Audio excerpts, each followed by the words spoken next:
No Salmo 78, vamos tentar continuar na sequência de sermões baseados no livro de Salmos.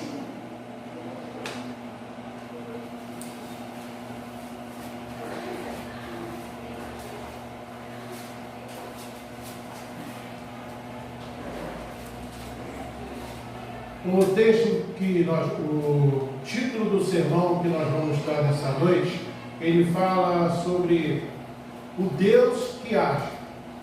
E por que é importante a gente entender isso? Vejam bem, todos os povos, em todas as épocas, em todos os lugares, tiveram ou têm uma ideia do divino, uma ideia do sagrado. Cada um de um jeito, cada um expressando isso de uma forma, mas isso é inerente ao ser humano. Em todas as eras, em todas as épocas, o homem de alguma forma procurou contemplar aquilo que na sua mente seria superior a ele. Isso é tão evidente, tão forte, que, por exemplo, na modernidade, os homens vivem em busca de seres fora do planeta Terra, e que sempre no conceito dos homens, esses seres fora do planeta Terra são mais inteligentes, são mais desenvolvidos, são mais capazes, são mais aprimorados do que nós. Isso sempre houve em todas as épocas.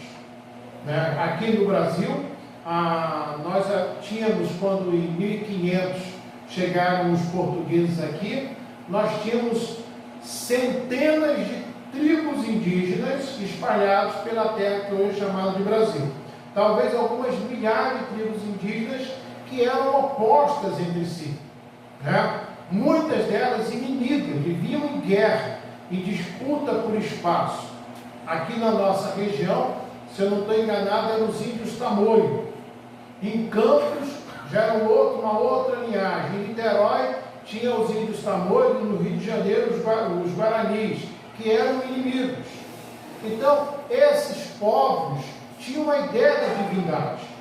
E quando você chega lá em Israel, quando os pais, ou seja, Abraão, Isaac e Jacó, quando antes mesmo de Abraão, Isaac e Jacó, Noé, Enoque, todos eles tinham uma noção, uma ideia de Deus, de uma divindade. Em todos os povos havia alguma forma de adoração.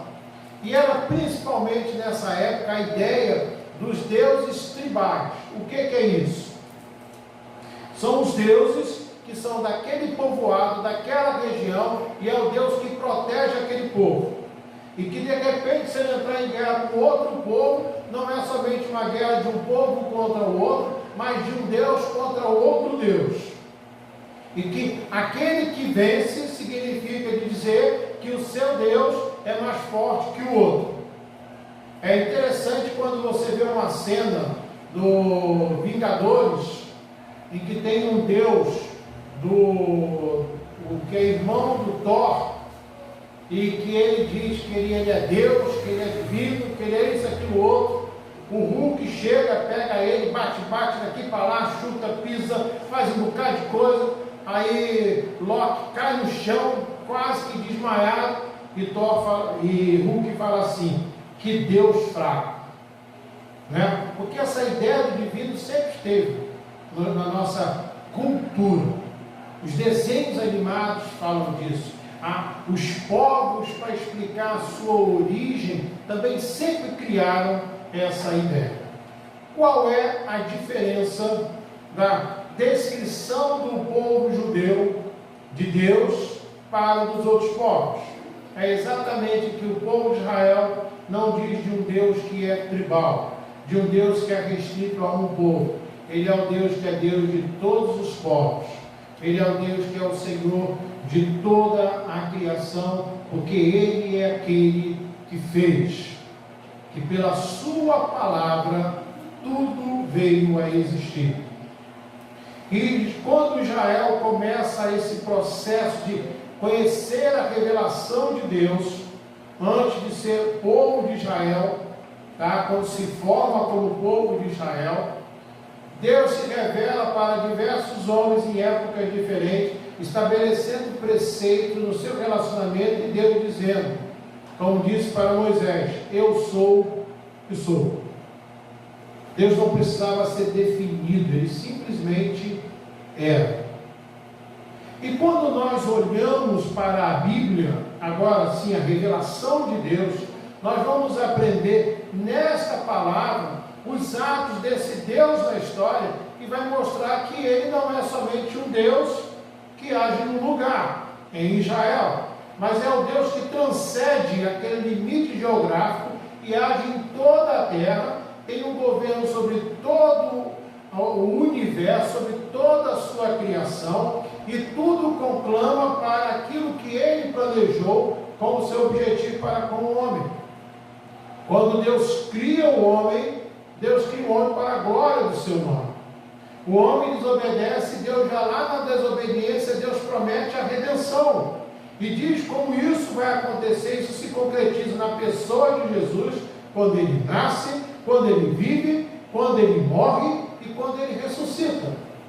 E o texto do Salmo 78 é um texto em que se trabalha a recapitulação, ou seja, o relembrar os atos de Deus, para que as gerações vindouras soubessem quem é Deus.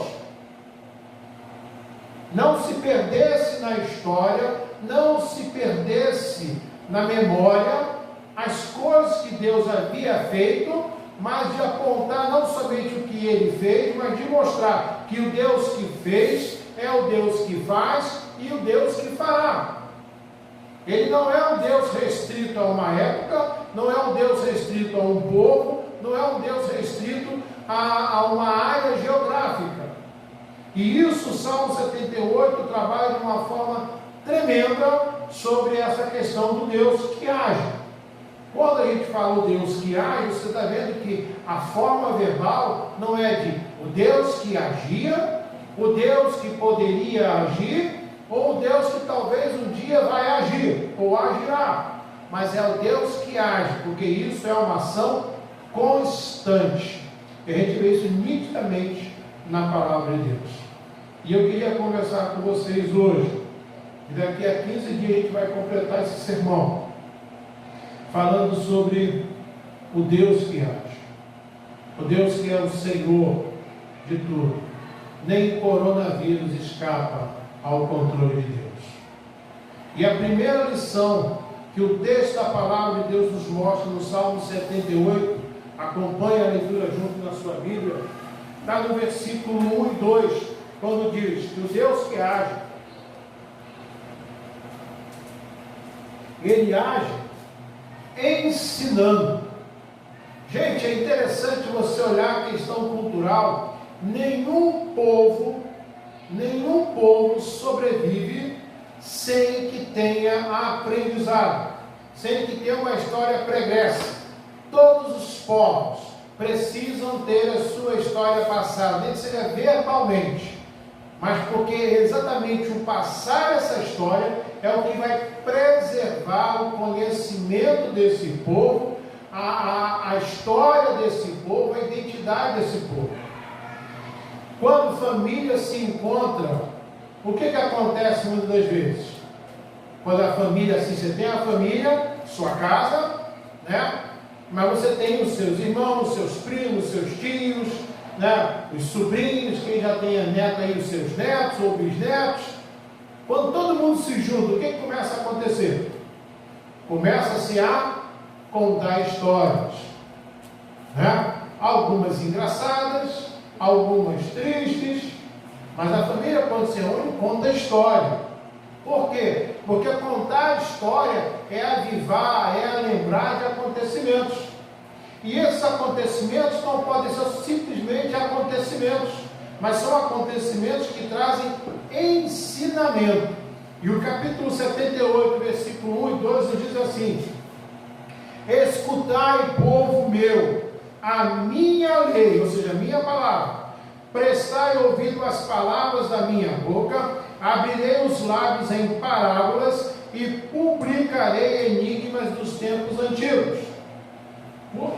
O Senhor está dizendo para o seu povo, o povo de Israel, para nós que fomos alcançados pela sua graça, que Ele é o Deus que fala conosco, e o Deus que quando fala, fala não qualquer coisa, mas aquilo que é a diretriz para a nossa vida, aquilo que é o parâmetro para o nosso comportamento moral, para o nosso comportamento na sociedade, e o Deus que se revela e diz o seguinte: olha, prestem atenção no que eu estou falando, porque isso não é qualquer coisa.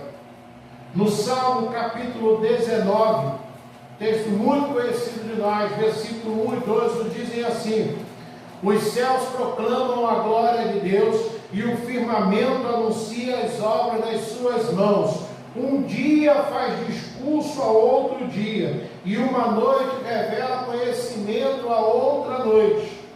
Os céus proclamam a glória de Deus. Deus se revela na natureza, naquilo que Ele fez, na sua grandiosidade, na sua complexidade, mas Deus se revelou também a nós naquilo que Ele ensinou, na sua palavra. É na palavra de Deus que nós aprendemos que Deus é o Criador.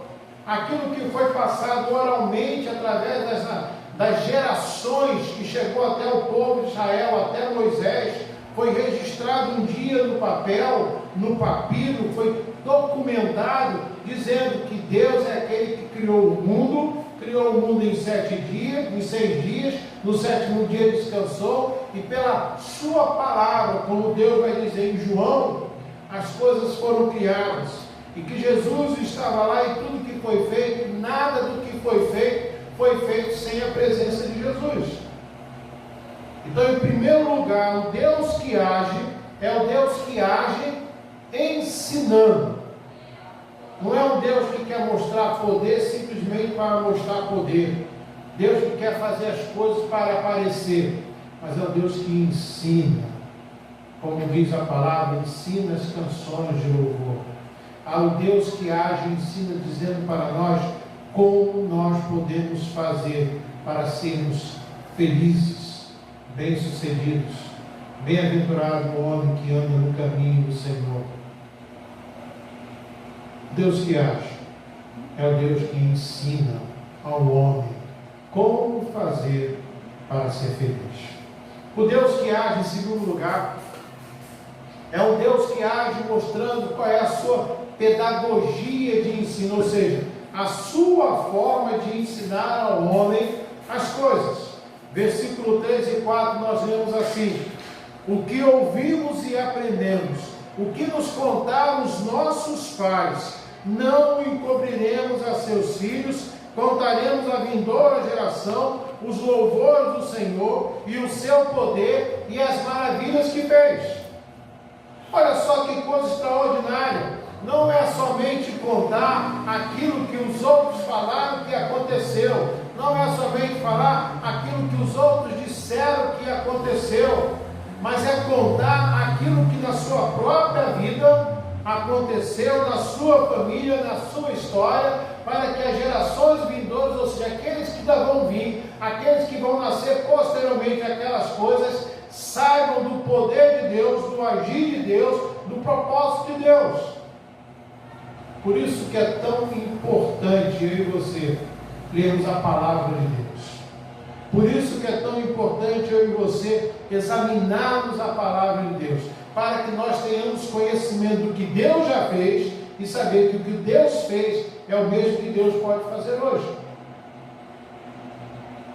Mas a verdade é que a maioria de nós temos uma enorme preguiça de ler a Bíblia. Alguns de nós somos capazes de ficar horas, hoje, na internet, no telefone celular, no computador, vendo novela, essa desgraça que foi no Brasil muitos anos atrás, vendo programas de bobagem na televisão, mas somos incapazes de mantermos um comportamento, um padrão diário de pelo menos um capítulo da Bíblia. E a gente não sabe o que Deus fez. Nós cantamos ainda agora uma música que eu falei que gostava de ouvir o seu Germano, Seu Germano era um senhor que era da igreja da Rose, lá em Magé, igreja metodista wesleyana, e aquele irmão era um homem muito carinhoso com a Rose, tinha a Rose como filho. E aquele homem era um homem vibrante na questão do Evangelho, né? E o seu Germano sempre gostava de conversar comigo, e ele sempre falava das coisas que Deus fez na vida dele, como Deus o salvou, como Deus agiu na sua família. É isso aqui. É um contar para o outro as coisas que Deus fez. É um compartilhar com o outro. Porque é dessa forma que a gente se fortalece. É dessa forma que a gente vai estar preparado para lidar com as situações que vão acontecer diariamente. A dor não é um problema de quem é crente, não. A dor qualquer um tem. Morte qualquer família tem. Doença qualquer família tem. Hoje a Rose recebeu a comunicação de uma colega dela que está com câncer no grau 3, que é um grau elevadíssimo. Nós tivemos há poucos anos atrás a morte de uma pessoa muito querida nossa, que todo ano fazia mamografia, todo ano fazia exame, levava um médico oncologista e aquele médico não detectou câncer de mama e em pouco mais de um ano aquela mulher morreu de câncer de mama de uma forma muito dolorosa para todos nós. Tudo isso vem na vida de qualquer um. Mas aquele que é fortalecido no conhecimento da palavra, aquele que compartilha aquilo que Deus tem feito na sua vida, aquilo que Deus fez na sua família, aquilo que Deus fez nos amigos ao redor, esse sai fortalecido para enfrentar essas dores. Essa irmã, Regina, a viúva, a esposa do pastor Levi, lembro de uma das últimas vezes que eu estive na sua casa, eu fiz uma coisa que não é muito difícil de eu fazer, eu fiz agora aqui, que é cantar, né? Pelo menos em público. E eu peguei alguns hinos do Inário e comecei a cantar, e como aquela irmã se sentiu revigorada, ela, como é bom poder cantar esses hinos. Louvor, lembrar daquilo que Deus fez. E a lembrança, como diz Jeremias, quero trazer à memória aquilo que pode me dar esperança. É relembrar das coisas que Deus fez. Mas o Deus que age, é o Deus que age não somente para lembrar, não é o Deus que age somente para ensinar, é o Deus que age também em terceiro lugar, para que haja temor e conhecimento. Do versículo 5 ao versículo 8, acompanhe na sua Bíblia aí. Ele estabeleceu um testemunho em Jacó, ou seja, em Israel, e instituiu uma lei em Israel, e ordenou aos nossos pais que os transmitisse aos filhos, olha só, a fim de que a nova geração os conhecesse, filhos que ainda hão de nascer, se levantassem e por sua vez os referisse aos seus descendentes, para que pusessem em Deus a sua confiança, e não se esquecessem dos feitos de Deus, mas lhe observassem os mandamentos, e que não fossem como seus pais, geração obstinada e rebelde, geração de coração inconstante, e cujo espírito não foi fiel a Deus. Aqui está lembrando do povo de Israel no deserto. E Deus disse a esse povo, como está em Deuteronômio 6, esta palavra que eu te ordeno estará no teu coração, tu as inculcarás aos teus filhos, dela falarás assentado, andando, caminhando, deitado, para que aprendam a temer o Senhor. Temer aqui não é ter medo, mas é de saber que este Deus é o Deus que continua agindo, é o Deus que continua sustentando, é o Deus que continua prometendo e cumprindo a sua promessa. Em João, capítulo 3, versículos 16 e 17, nós lemos uma das passagens mais citadas da Bíblia, mas que muitas vezes a gente só lê o versículo 16. João 3, versículo 16 e 17 nos diz assim: porque Deus amou o mundo de tal maneira, que deu o seu Filho unigênito, para que todo aquele que nele crê não pereça, mas tenha a vida eterna. Porquanto Deus enviou o seu Filho ao mundo, não para que julgasse o mundo, mas para que o mundo fosse salvo por ele. Essa promessa veio lá no Éden, quando Deus disse da reconciliação do homem com Deus. e essa promessa se cumprir. Haver temor é saber que eu não estou lidando com um Deus que foi criado pela criatividade, pelo misticismo ou pelo medo do homem. É de um Deus que é relacional, um Deus que nos ama, um Deus que nos ensina e um Deus que deseja que nós sejamos obedientes a eles, que sejamos tementes no sentido do respeito, que amemos a esse Deus. E nós devemos ter isso em nós e contar aos nossos filhos. Você prestou atenção no texto que eu li, você vai ver que o texto diz daqueles que ainda vão nascer. Tanto Netinho quanto Letícia estavam na barriga da Rosa e eu ficava cantando para eles músicas que nós louvamos a Deus e ficava recitando textos da palavra de Deus. Já na barriga nós estávamos ensinando quem é Deus. Você, os nossos jovens ali, vocês podem começar a fazer isso antes mesmo de arrumar namorado ou namorada. Já começar a orar pela sua família e dizer que você deseja que seu filho, a sua filha, tenha esse princípio na sua vida.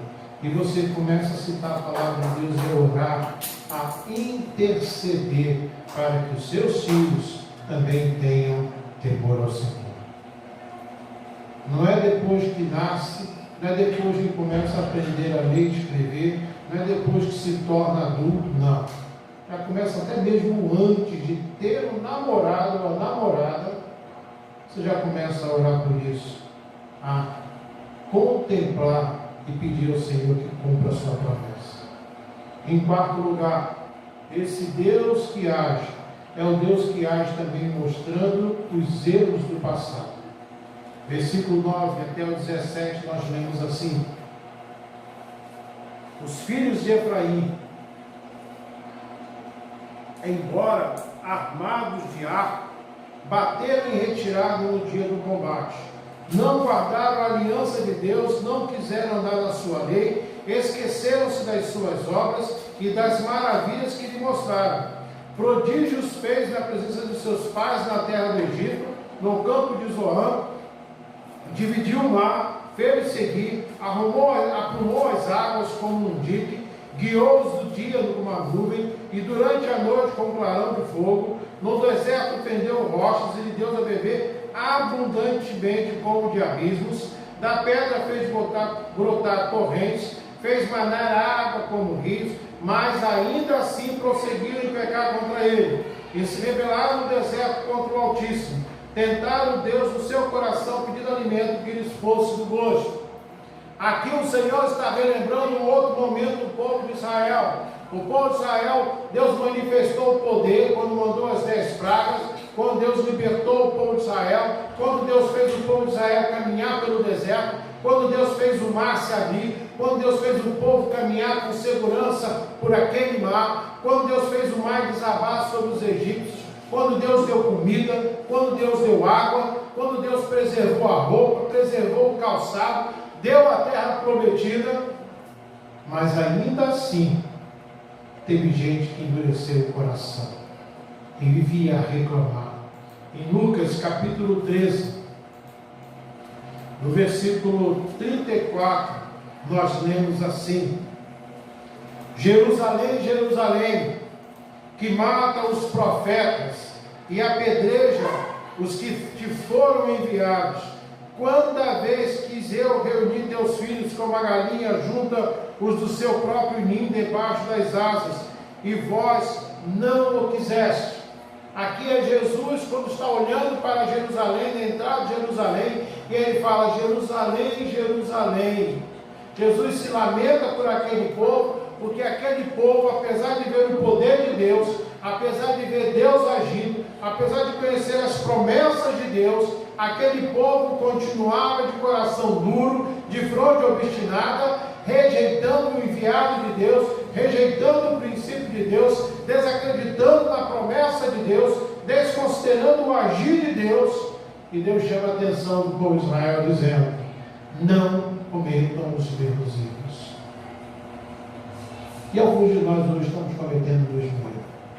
Alguns de nós temos visto o poder de Deus, alguns de nós temos visto o agir de Deus ao nosso lado, na nossa família, na nossa rua, na nossa história, e ainda assim nós questionamos a existência de Deus, nós questionamos quem é Deus, nós questionamos a palavra de Deus, nós desconsideramos Deus, porque nós começamos a achar que não é bem assim que é coincidência, que não é nada de Deus, é coisa da vida mesmo, é destino.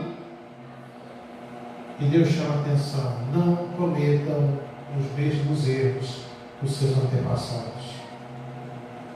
Eu tenho deixado escrito, mandei registrar, para que vocês possam passar geração após geração o que Deus fez, o que eu fiz, para que vocês me entendam. E para que vocês contem a geração que virá depois de vocês, para que eles me entendam, para que vocês vivam as promessas que foram feitas. Meus queridos, vamos pensar particularmente em nós como igreja presbiteriana do Tangará. Nós não podemos nos calar e dizer o que Deus tem feito em nosso meio. E não é só questão física, de prédio melhor, de salas melhores, de projetos sociais que estão alcançando as pessoas, não. É de gente sendo alcançada, gente sendo transformada, gente sendo modificada, gente sendo motivada a servir ao Senhor e a servir o Senhor com alegria. E nós não podemos nos calar, nos omitir, achar que é isso de si mesmo, gente nova, acontece, é assim mesmo, está vindo, que bom. Não, nós temos que aprender a ver o agir de Deus, porque é isso que a palavra de Deus nos ensina. Isso não é a forma positiva de ver a vida, não é a forma positiva de encarar as coisas, nada disso. É ver realmente o agir de Deus, é conhecer o que a palavra de Deus ensina, é conhecer o que a palavra de Deus nos fala, para saber que isso não é consequência da boa vontade de um, que isso não é consequência do empenho de outro, mas é simplesmente o agir de Deus no lugar, com um propósito para glorificar o seu nome, para que pessoas sejam alcançadas e compreendam esse grande amor de Deus. E eu preciso aprender que eu não posso cometer os mesmos erros dos meus antepassados, que começaram a considerar que já não é mais assim, aquilo foi naquela época, como nós temos hoje. Pessoas que estão dentro da igreja e que começam a relativizar a sua vida moral, a sua vida financeira, o seu compromisso com Deus, venha estar na igreja como se fosse uma religião, e não aquele coração alegre, de estar na presença de Deus, de estar junto com os irmãos, de adorar o Senhor, de proclamar o Evangelho, de compartilhar de Jesus. Alguns de nós já morremos e esquecemos de ser enterrados. E não é isso que Deus quer de nós. Nós temos que viver, como diz a palavra de Deus, cheios do Espírito. Os nossos adolescentes estão aprendendo sobre os frutos da carne e os frutos do Espírito. E eu devo desejar ardentemente estar cheio dos frutos do Espírito na minha vida. Em quinto e último lugar nesse domingo, o Deus que age, demonstrando conhecer o coração humano. No versículo 18 ao versículo 22 nós lemos assim: tentaram Deus no seu coração, pedindo alimento que lhes fosse do gosto. Falaram contra Deus, dizendo: pode acaso Deus preparar-nos mesa no deserto? Com efeito, feriu ele a rocha, e dela manaram águas, transbordaram caudais. Pode ele dar-nos pães também, ou fornecer-nos carne para o seu povo? Ouvindo isto, o Senhor ficou indignado. Acendeu-se fogo contra Jacó, e também se levantou o seu furor contra Israel, porque não creram em Deus, nem confiaram na sua salvação. Aquele povo estava no deserto, Deus havia mandado água, Deus havia mandado pão, Deus havia mandado carne, e aquele povo dizia: não é tão bom assim. Parece algum de nós quando vamos comer, né? A gente ganha um presente. Outro dia Naí fez aí para mim um pedaço de um bolo de aipim, né? Aí a pessoa ingrata é assim: ah, só esse pedaço? Ah, não tinha tanta aipim assim não. Ah, não tinha tanto coco. Ah, estava meio duro. Ah, estava mole demais. Tem gente que é assim. Em vez de se alegrar, caramba, eu ganhei um pedaço de um bolo que eu gosto, que coisa maravilhosa. Tem gente que quando tem festa na igreja, a pessoa fica olhando para ver quem que vai reclamar. Nós comemos um bolo aqui quarta-feira retrasada, né? Aí tem gente que é assim: ah, aquele bolo estava molhado demais. Ah, aquele bolo estava mole demais. Aquele bolo estava duro demais. Ah, aquele glacê eu não gosto. Ah, aquele negócio de azul eu não gosto. Tem gente que é assim, não consegue se alegrar. Senhor, que legal que eu posso comer esse bolo. Senhor, que legal que eu posso estar junto com meus irmãos para comer esse bolo. Senhor, que legal que hoje está chovendo. Atrapalha um pouco, mas que bom, Senhor. Senhor, que bom que hoje fez sol. Senhor, que bom que hoje está calor demais. Mas não, sempre reclamando. Mas Deus diz conhecer o nosso coração. Em Jeremias, capítulo 17, texto, eu amo esse texto, eu acho lindo demais a denúncia que Deus faz de nós. 17, versículo 9 e 10. Enganoso é o coração do homem, mais do que todas as coisas, e desesperadamente corrupto. Quem o conhecerá? E eu, o Senhor, esquadrinho o coração, eu provo os pensamentos, e isto para dar a cada um segundo o seu proceder, segundo o fruto das suas ações. Você compreendeu o que Deus está dizendo? Deus esquadrinha o nosso coração. Deus conhece o nosso coração. E Ele vai nos dar de acordo com aquilo como nós agimos com Ele. Tem você um coração grato, um coração alegre, ou você é uma pessoa incontida, que sempre vê o que não tem, que sempre lamenta pelo que não tem, que nunca está contente com nada?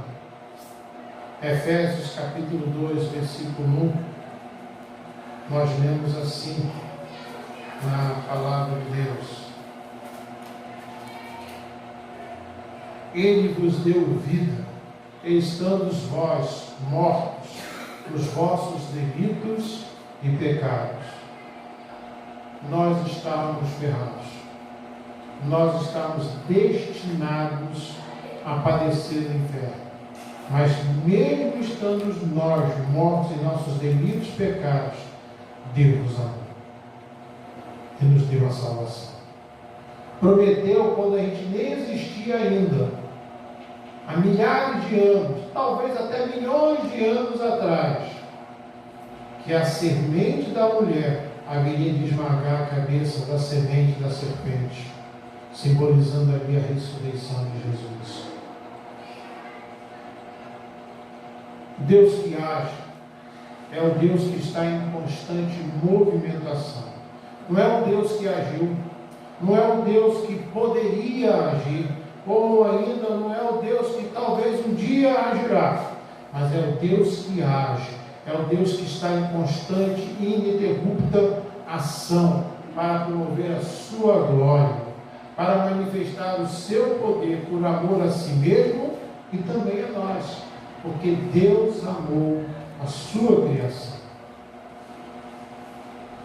Quero te convidar nessa noite a você refletir: qual é o Deus que realmente você está servindo? Ao Deus que os outros falam, mas que você não se compromete com Ele, que você não se envolve com Ele, que você não procura conhecer dele, que você só ouve falar? Ou a um Deus que, em primeiro lugar, você tem essa experiência pessoal com Ele, que você examina na Bíblia, você vê como esse Deus agiu e vê esse mesmo Deus agindo na sua vida hoje, ao redor de você, no lugar onde você está, na sua família, nas pessoas que você conhece. O Deus que eu conheço é o Deus que agiu, que age e que continuará agindo. É o Deus que tem manifestado o seu poder na história da minha família e na história onde eu estou. Quem é você em relação a Deus? Você crê nesse Deus que age? Daqui a 15 dias nós vamos concluir essa mensagem, mostrando a continuidade desse versículo, desse texto, Salmo 78, mostrando Deus que age na história para manifestar a sua glória. Vamos falar com Deus? Pai querido, em nome de Jesus, pedimos ao Senhor que venha falar o coração de cada um que está aqui, daqueles que vão assistir essa mensagem pela internet, que a gente possa refletir. O Senhor agiu na história do povo de Israel. O Senhor manifestou o seu poder para que nós pudéssemos receber a bênção da salvação e que as pessoas possam refletir sobre a tua palavra e entender que o Deus que agiu no passado é o mesmo Deus que age hoje e que continuará agindo para a eternidade, e que um dia, haverá um dia em que Ele vai agir de uma forma tremenda e vai restaurar a harmonia e o equilíbrio de toda a criação, de todo o universo, porque Ele é o Criador de todo o universo conhecido pelo homem, e o universo que o homem ainda vai descobrir, porque isso é para a glória do Teu nome. Assim nós oramos em nome de Jesus. Amém. E que a graça, que a paz, que a companhia, que a comunhão, o conforto e a consolação do Espírito Santo de Deus repouse sobre nós, o povo de Deus aqui presente, sobre os teus servos, pastor Gil Duarte, Maria Lúcia, Stephanie e a tua igreja reunida lá em Moçambique, hoje e para todo sempre, em nome de Jesus. Amém, Senhor.